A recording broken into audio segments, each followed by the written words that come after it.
मरचू जंगल से लकड़ियां काटकर बाजार में बेचने गया, लेकिन उसे लकड़ियों के अच्छे दाम नहीं मिले। इस पर मरचू ने कहा, अरे भैया, इतने कम पैसे, इन पैसों में तो 2 वक्त का खाना भी नहीं मिलेगा। आप मुझे बहुत ही कम पैसे देते हैं। मैं इतनी मेहनत से लकड़ियां काट कर आता हूँ, लेकिन उनके पैसे मुझे बहुत कम मिलते हैं। भैया, तुम्हारी लकड़ियां होती ही इतनी कमजोर हैं कि मैं इससे ज्यादा पैसे नहीं दे सकता। तुम्हारी लकड़ियों के बस इतने ही पैसे बनते हैं। अरे भैया, कुछ ज्यादा कर दो ना। वो क्या है ना कि इन पैसों का तो कुछ भी नहीं आता। मैं अपनी जिंदगी कैसे गुजारूंगा?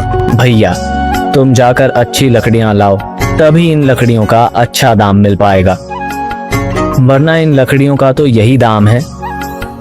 ये सुनकर मरचू बहुत ज्यादा परेशान हो गया और पैसे लेकर किराने की दुकान से सामान खरीदकर घर आ गया। घर पहुंचते ही मरचू की पत्नी सीता ने कहा, अरे जी, सामान ले आए आप? हाँ जी, सामान ले आया हूँ।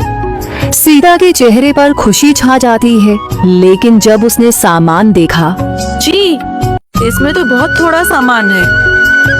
हाँ सीता, मुझे पता है कि यह सामान बहुत थोड़ा है, लेकिन मैं क्या करूं? मेरे पास जितने पैसे थे, मैं उतने का ही सामान लेकर आ गया हूँ। इस तरह हमारा गुजारा कैसे हो पाएगा जी? आपको तो पता ही है कि हम कितनी मुश्किलों से गुजारा करते हैं। हाँ हाँ, मुझे पता है, लेकिन मैं कर भी क्या सकता हूँ?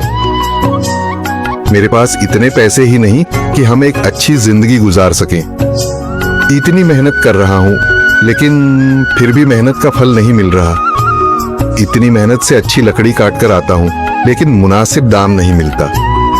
मैं तो बहुत परेशान हूँ। क्या करूँ?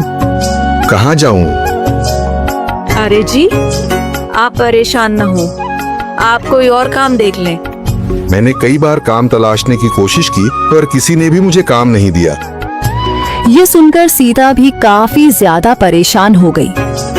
मरचू से सीता की परेशानी नहीं देखी गई। उसने अपनी पत्नी सीता से कहा, मैं फिर से जंगल की ओर जा रहा हूँ। अरे जी, अभी मत जाइए ना, वैसे भी शाम हो रही है। आप कल चले जाइएगा, अभी मत जाइए। ठीक है, अगर तुम रोक रही हो तो मैं नहीं जाता। मैं कल चला जाऊंगा।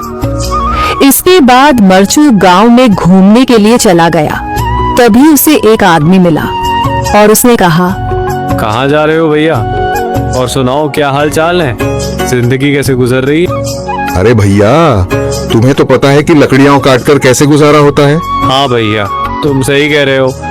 और आसपास के जंगलों में अच्छी लकड़ियां भी नहीं है। इसके लिए तो जंगल के अंदर जाना पड़ेगा। पर जंगल के अंदर तो काफी सारे जंगली जानवर होंगे। मुझे बहुत डर लगता है भैया, मैं जंगल में कैसे जाऊंगा? हाँ भैया, जंगली जानवर तो होंगे, लेकिन अच्छी लकड़ियां तो वहीं से ही मिलेंगी। ये सुनकर मरचू बहुत ज्यादा परेशान हो गया, लेकिन वह आदमी बिल्कुल ठीक कह रहा था। जंगल के किनारे की सारी लकड़ियां कट चुकी थीं। अब सिर्फ जंगल के अंदर ही अच्छी लकड़ियां बची थीं। अगली सुबह मरचू लकड़ियां काटने जंगल की ओर चल पड़ा। जंगल में आने के बाद मरचू ने कहा, अरे, यहाँ पर तो लकड़ियां ही नहीं हैं। वो आदमी सही कह रहा था, लकड़ियों के लिए तो जंगल के अंदर ही जाना पड़ेगा। पर जंगल के अंदर जाना क्या सही रहेगा? मुझे तो बहुत डर लग रहा है, क्योंकि वहां पर तो काफी सारे जंगली जानवर होंगे जो खतरनाक होंगे। अगर आज मैं जंगल के अंदर नहीं गया तो मैं आज घर पैसे लेकर नहीं जा सकूंगा, और फिर जब पैसे नहीं होंगे तो गुजारा कैसे होगा? मरचू जंगल के बाहर खड़ा सोचता ही रहा और फिर उसने सोचा, अरे, यहाँ पर भी कोई मजबूत पेड़ दिखाई नहीं दे रहा जिससे मैं लकड़ियां काटकर घर ले जा सकूं। लगता है और अंदर जाना पड़ेगा। यही सोचकर मरचू जंगल के अंदर चला गया। अंदर जाने के बाद उसने इधर उधर पेड़ देखे, पर उसे कोई भी अच्छा पेड़ दिखाई नहीं दिया। यह सोचकर मरचू जंगल के और अंदर चला आया।